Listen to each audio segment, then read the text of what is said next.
देवभूमि मंथन में आपका स्वागत है। मैं हूं आपके साथ तुलिका सिंह। रुक करते हैं खबरों की ओर। पहली खबर हमारे उत्तराखंड के पौड़ी गढ़वाल से सामने आ रही है, जहां त्रिवेंद्र सिंह रावत के बयान पर सियासत गर्मा चुकी है। आपको बता दें कि पौड़ी को यशपाल बेनाम दिया है। कांग्रेस ने त्रिवेंद्र के बयान पर सवाल उठाने शुरू कर दिए हैं। सीएम त्रिवेंद्र सिंह रावत के बयान पर घमासान मच गया है। दरअसल पौड़ी के 2 दिवसीय दौरे के दौरान सीएम त्रिवेंद्र ने कहा था कि उन्होंने पौड़ी को यशपाल बेनाम दिया है। सीएम त्रिवेंद्र के बयान पर कांग्रेस ने सवाल खड़े किए हैं। दरअसल आपको बता दें कि जब यशपाल बेनाम बीजेपी में नहीं थे, उस दौरान मुख्यमंत्री त्रिवेंद्र सिंह रावत ने उन पर भ्रष्टाचार के आरोप लगाए थे और उनकी वित्तीय शक्तियां खत्म कर दी थी। लेकिन जैसे ही यशपाल बेनाम बीजेपी में शामिल हुए, त्रिवेंद्र सरकार ने उनकी वित्तीय शक्तियां बहाल कर दी हैं। अब आपको बताते हैं कि मुख्यमंत्री के बयान को लेकर विपक्षी पार्टियों ने सवाल खड़े करने शुरू कर दिए हैं। कांग्रेस नेता सरिता नेगी का कहना है कि आरोपी के खिलाफ नैनीताल हाई कोर्ट में जनहित याचिका भी दायर की जा चुकी है, लेकिन बीजेपी में शामिल होने के बाद भ्रष्टाचारियों के पाप धुल जाते हैं। देखिए, बीजेपी में जब कोई शामिल हो जाता है तो वो तो गंगा नहा लेता है। उसका सारा जो मैल होता है, भ्रष्टाचार होता है, वो धुल जाता है। इसी प्रकार यशपाल बेनाम का भी जो मैल है, जो भ्रष्टाचार उन्होंने किए हैं पौड़ी में, वो मैल अब धुल चुका है क्योंकि वो बीजेपी में शामिल हो गए।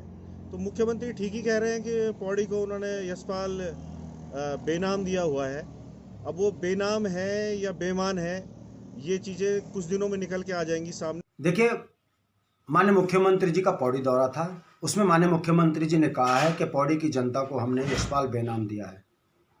ये वो यशपाल बेनाम है जिनके ऊपर माननीय मुख्यमंत्री जी द्वारा भ्रष्टाचार के न सिर्फ आरोप लगाए गए, बल्कि उनके ऊपर कार्रवाई भी की गई, उनकी वित्तीय पावर भी सीज गई। ये वही यशपाल बेनाम है जिनके ऊपर कई गंभीर आरोप शासन प्रशासन ने भी लगाया है। डीएम पौड़ी ने भी उनके ऊपर कई अनियमितताओं के आरोप लगाए हैं। ऐसे में यशपाल बेनाम का भारतीय जनता पार्टी में जाके पुनः चुनाव जीतना यह बताता है कि भारतीय जनता पार्टी का सहारा लेकर उन्होंने फिर अपने तमाम उन घोटालों पर पर्दा डालने का काम किया। बिल्कुल ठीक कह रहे हैं मुख्यमंत्री जी, और उनका ये जो बयान ये स्वागत योग्य है कि क्योंकि यही मुख्यमंत्री जी थे जब वो नगर पालिका अध्यक्ष थे यशपाल बेनाम जी निर्दलीय तौर से, तो उनके जब कार्यों की जो वहाँ पर जो सभासद थे उन सब के उनके खिलाफ में उन्होंने एक जो रिपोर्ट दी और उनके भ्रष्टाचार के खिलाफ, तो यही त्रिवेंद्र रावत जी ने उनको उनकी जो वित्तीय पावर्स थी उसको सीज कर दिया था। और जबकि उस समय उनको बर्खास्त किया जाना था, जो न्याय विभाग है और जो शासन था, उन्होंने ये कहा कि इनको, और जो उनकी जो महाधिवक्ता है उनके ये बयान थे कि इन पे जो भ्रष्टाचार के आरोप हैं और जो सिद्ध हो गए हैं, तो इनको पद से बर्खास्त कर दिया जाना चाहिए और इनको पार्टी से भी निष्कासित कर दिया जाना चाहिए। खबर उत्तराखंड के बाजपुर से सामने आ रही, जहां आयुष डॉक्टरों को सर्जरी की अनुमति न मिलने से उन्होंने भूख हड़ताल पर बैठकर विरोध जताया है। आपको बता दें कि खबर बाजपुर से सामने आ रही है, जहां पर डॉक्टरों को सर्जरी की अनुमति न मिलने से उन्होंने भूख हड़ताल पर बैठकर विरोध जताया है। आईएमए ने फैसला किया है विरोध करने का। आपको बता दें, बाजपुर में आईएमए से जुड़े निजी डॉक्टर्स का प्रदर्शन देखने को मिला है। दरअसल डॉक्टर्स केंद्र सरकार के फैसले का विरोध कर रहे हैं। निजी डॉक्टर्स का आरोप है कि केंद्र सरकार ने आयुष डॉक्टर्स को बिना किसी मजबूरी प्रशिक्षण के ऑपरेशन की इजाजत दे दी है। मामले को लेकर डॉक्टर्स ने ओपीडी सेवाएं बंद कर भूख हड़ताल की है और सरकार से फैसला वापस लेने की मांग की है। वहीं बाजपुर में आईएमए अध्यक्ष डॉक्टर वीरेंद्र सिंह की अगुवाई में डॉक्टर्स ने प्रदर्शन भी किया और इस दौरान डॉक्टर वीरेंद्र ने कहा कि आईएमए सभी डॉक्टर्स और सभी पदाधिकारियों का सम्मान करता है, लेकिन सरकार ने जो फैसला आयुष चिकित्सकों को लेकर दिया, उसमें भविष्य में बड़ा संकट पैदा हो सकता है। इस चीज़ के विरोध में नहीं है कि आयुर्वेद का विकास ना हो। हम चाहते हैं आयुर्वेद का विकास बहुत हो। हमारी खुद की पैथी है, यहाँ पे देश की पैथी है, लेकिन किसी और पैथी में मिक्स ना करें। हम मिक्सोपैथी का विरोध करते हैं, हम आयुर्वेद का विरोध नहीं करते। मिक्सोपैथी मरीज की जान के लिए भी नुकसानदायक हो सकती है और उसके परिवार के लिए एक ज़्यादा घातक सिद्ध हो सकती है। हमारा सिर्फ इतना कहना है कि आप उसका विकास कीजिए, हम दोनों को एक साथ मिक्स मत कीजिए।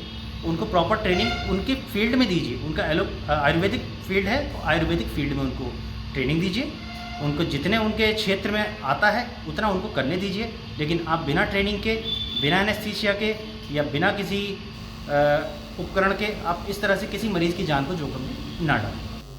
खबर उत्तराखंड के धारचूला से सामने आ रही है, जहां पर राम मंदिर निर्माण के लिए एक मुस्लिम शिक्षिका ने सहयोग राशि दान की है। आपको बता दें कि राम मंदिर निर्माण के लिए 2100 रुपए का मुस्लिम शिक्षिका ने दान दिया है। राम मंदिर निर्माण के लिए देश भर में चंदा इकट्ठा किया जा रहा है। सभी धर्मों के लोग राम मंदिर निर्माण को लेकर बढ़ चढ़ कर दान दे रहे हैं। धारचूला से एक मुस्लिम महिला ने भी राम मंदिर निर्माण के लिए चंदा दिया। उन्होंने भगवान राम को देश की राष्ट्रीयता का प्रतीक बताया है। मुस्लिम शिक्षिका ने कहा कि भारत में सभी धर्म के लोग एक दूसरे के पूरक हैं। वहीं राम मंदिर निर्माण भव्य हो, इसी के लिए उन्होंने भी अपनी तरफ से मदद की है। शिक्षिका की इस पहल की स्थानीय जनप्रतिनिधियों ने सराहना की है। वहीं ब्लॉक प्रमुख धन सिंह धामी और नगर पालिका के अध्यक्ष राजेश्वरी देवी ने कहा कि समाज में ऐसे कदमों से एकजुटता बढ़ती है। आपको बता दें कि राम मंदिर निर्माण के लिए एक मुस्लिम शिक्षिका ने चंदा दिया है। राम मंदिर निर्माण के लिए देश भर में चंदा इकट्ठा किया जा रहा है। वहीं सभी धर्मों के लोग राम मंदिर निर्माण को लेकर बढ़ चढ़ कर दान दे रहे हैं। धारचूला से एक मुस्लिम महिला ने भी राम मंदिर निर्माण के लिए चंदा दिया। उन्होंने भगवान राम को देश की राष्ट्रीयता का प्रतीक भी बताया है। मुस्लिम शिक्षिका ने कहा कि भारत में सभी धर्म के लोग एक दूसरे के पूरक हैं और राम मंदिर निर्माण भव्य हो, इसी के लिए उन्होंने अपनी भी तरफ से मदद की है। शिक्षिका की इस पहल की स्थानीय जनप्रतिनिधियों ने सराहना भी की है। आज जो मैंने ये धनराशि 2100 रुपये की राम जन्मभूमि तीर्थ क्षेत्र के नाम पे दी है, ये एक बहुत बड़ा, राम जी जो हैं सबके आराध्य हैं, चाहे वो राम हो रहीम हो, ये हमारे राष्ट्र हित में सहयोग राशि है। और राम मंदिर निर्माण जो है वो हमारे पूरे राष्ट्र की पहचान बनेगा, चाहे हिंदू हो चाहे मुस्लिम हो, वो एक तीर्थ स्थल भी बनेगा, दर्शनीय स्थल भी बनेगा और वो भव्य रूप से उसका निर्माण होना चाहिए। और किसी मजहब को सोच के ये दान नहीं देना चाहिए, हर किसी ने इसमें अपनी सहभागिता। खबर उत्तराखंड के बेरीनाग से सामने आ रही है। बेरीनाग के सीएससी हॉस्पिटल में कोरोना वैक्सीन पहुंच गई है। आपको बता दें कि बेरीनाग सीएससी पहुंची कोरोना वैक्सीन। सीएससी प्रभारी ने अपने आप को पहला टीका लगवाया है। कोरोना वैक्सीन का पहला टीका सीएससी के प्रभारी को लगा है। वहीं चिकित्साधारी डॉक्टर सिद्धार्थ पाटनी को लगाया गया। वैक्सीन कार्यक्रम का शुभारंभ ब्लॉक प्रमुख विनीता बाफिला ने किया और इस दौरान उन्होंने कहा कि कोरोना वैक्सीन लगने के बाद भी लोगों को कोरोना के प्रति जागरूक रहना होगा और साथ ही उन्होंने लोगों से कोरोना के लक्षण दिखाई देने पर जांच करवाने की अपील की है।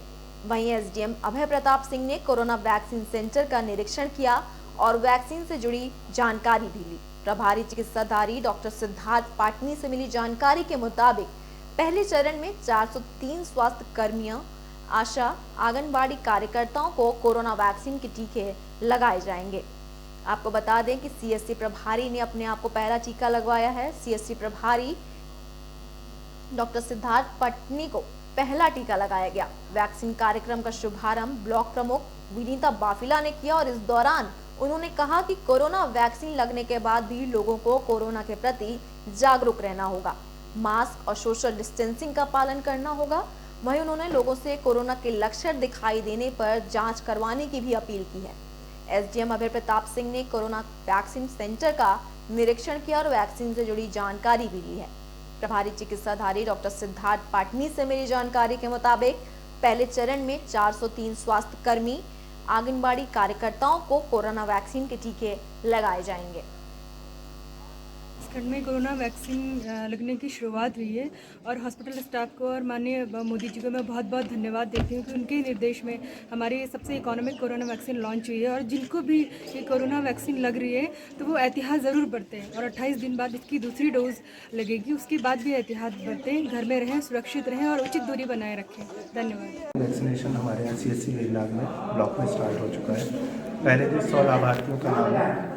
टोटल हमें 403 लाभार्थियों तक ये वैक्सीन पहुंचानी है और आज सुबह 9 बजे से वैक्सीनेशन स्टार्ट हो चुका है। फर्स्ट फेज़ में हमारा जो मेडिकल स्टाफ है, डॉक्टर्स हैं या जितना भी स्टाफ है, उनके साथ में आशा, आंगनवाड़ी और ANMs ये रहेंगी, जो कुल संख्या यहाँ 403 है। खबर उत्तराखंड के कोटद्वार से सामने आ रही, जहां ओवरलोड वाहनों से परेशान होकर लोग तहसील परिसर में प्रदर्शन कर रहे हैं। आपको बता दें कि ओवरलोड वाहनों से परेशान लोग तहसील परिसर में प्रदर्शन कर रहे हैं। कोटद्वार में ओवरलोड वाहनों की आवाजाही से परेशान लोगों का प्रदर्शन देखने को मिल रहा है। मामला वार्ड नंबर 31 के पदमपुरा मोटर ढाक इलाके का है, जहां स्थानीय लोगों ने तहसील परिसर में पहुंचकर जमकर नारेबाजी की और प्रदर्शन के दौरान उस वक्त माहौल गर्मा गया जब नारेबाजी करते हुए बीजेपी और कांग्रेस के समर्थक आपस में भिड़ गए। दरअसल प्रदर्शन के दौरान जैसे ही एक शख्स ने स्थानीय बीजेपी विधायक के खिलाफ नारेबाजी की, उस पर बीजेपी समर्थक भड़क उठे। बीजेपी युवा मोर्चा के जिला अध्यक्ष सौरभ डोंडियाल ने कहा कि मामले को लेकर राजनीति नहीं होनी चाहिए।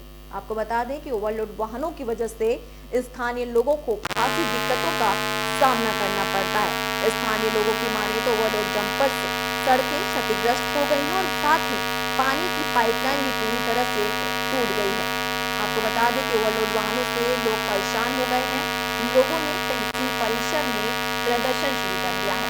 प्रदर्शन के दौरान भिड़े बीजेपी और कांग्रेस के समर्थक आपस में भिड़ गए। कोटद्वार में ओवरलोड वाहनों की आवाजाही से परेशान लोगों का प्रदर्शन देखने को मिल रहा है। मामला वार्ड नंबर 31 के पदमपुरा मोटर ढाक इलाके का है, जहां स्थानीय लोगों ने तहसील परिसर में पहुंचकर जमकर नारेबाजी की है। आपको बता दें कि प्रदर्शन के दौरान आपस में बीजेपी और कांग्रेस के समर्थक भिड़ गए। दरअसल प्रदर्शन के दौरान जैसे ही एक शख्स ने स्थानीय बीजेपी विधायक के खिलाफ नारेबाजी की, जिस पर बीजेपी समर्थक भड़क उठे। वहीं बीजेपी युवा मोर्चा के जिला अध्यक्ष सौरभ डोंडियाल ने कहा कि मामले को लेकर राजनीति नहीं होनी चाहिए। आपको बता दें कि ओवरलोड वाहनों की वजह से स्थानीय लोगों को खासी दिक्कतों का सामना करना पड़ रहा है। ऐसे में स्थानीय लोगों की माने तो ओवरलोड डंपर से सड़कें क्षतिग्रस्त हो गई हैं और साथ ही पानी की पाइपलाइन भी पूरी तरह से टूट चुकी है। हम बाहर नहीं निकल सकते, जाना आना मुश्किल हो रखा है। बच्चे छोटे छोटे चलते रहते हैं, साइकिल चलाना किसी का मुश्किल है, स्कूटी लेके जाना मुश्किल है, डंपर गिर जाएगा किसी के ऊपर, ऐसा बुरा हाल कर रखा है उन लोगों ने। तो हम कहते हैं कि डंपर बिल्कुल बंद होने चाहिए। वो हाईवे तो है नहीं जो कि वहाँ से बिल्कुल खनन वनन सब बंद होना चाहिए। वो लोग रास्ता निकाले अपना पीछे की तरफ से, जंगल की तरफ है, नदी की तरफ है रास्ता, वहाँ से निकाले वो लोग। तो हमारी इतनी बुरी हालत कर दी, आज तक हमने कभी नहीं देखा। पिछले साल हमारी उम्र है, उसके अंदर मैंने ऐसे कभी नहीं देखा जैसे आज हो रहा है। और मालन नदी पूरी ठंडी कर दी है।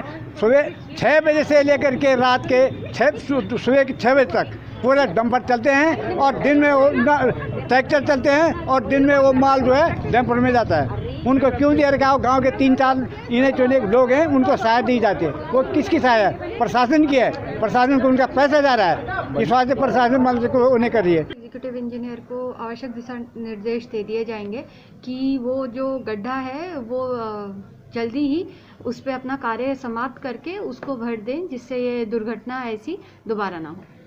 उसमें क्योंकि उन्होंने मुझसे आग्रह किया है कि मैं स्वयं निरीक्षण करूं, तो मैं उस एरिया का स्वयं निरीक्षण करूंगी।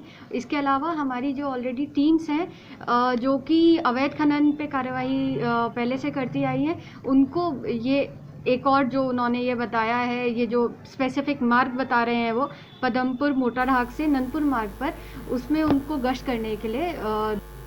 खबर उत्तराखंड के कालाढूंगी से सामने आ रही है, जहां पर राजकीय इंटर कॉलेज में शिविर का आयोजन किया गया। शिविर में बीजेपी के प्रदेश अध्यक्ष बंशीधर भगत भी मौजूद थे। कालाढूंगी के कोटबाग राजकीय इंटर कॉलेज में बहुउद्देशीय शिविर का आयोजन किया गया, जिसमें बीजेपी प्रदेश अध्यक्ष बंशीधर भगत ने भी शिरकत की। और इस शिविर में कोटबाग ब्लॉक की 56 ग्राम सभाओं ने जनप्रतिनिधि और ग्रामीणों के साथ नैनीताल डीएम सवीन बंसल और विभागीय अधिकारी भी मौजूद रहे। इस दौरान जन समस्याओं के समाधान के लिए नैनीताल डीएम ने अधिकारियों को दिशा निर्देश भी जारी किए हैं। आपको बता दें कि कोटबाग राजकीय इंटर कॉलेज में शिविर का आयोजन किया गया। शिविर में बीजेपी के प्रदेश अध्यक्ष बंशीधर भगत भी मौजूद रहे। 56 ग्राम सभाओं के जनप्रतिनिधि भी वहां मौजूद थे। कालाढूंगी के कोटबाग राजकीय इंटर कॉलेज में बहुउद्देशीय शिविर का आयोजन किया गया, जिसमें बीजेपी के प्रदेश अध्यक्ष बंशीधर भगत ने शिरकत की है। इस शिविर में कोटबाग ब्लॉक के 56 ग्राम सभाओं के जनप्रतिनिधि और ग्रामीणों के साथ नैनीताल डीएम सवीन बंसल और विभागीय अधिकारी भी मौजूद थे।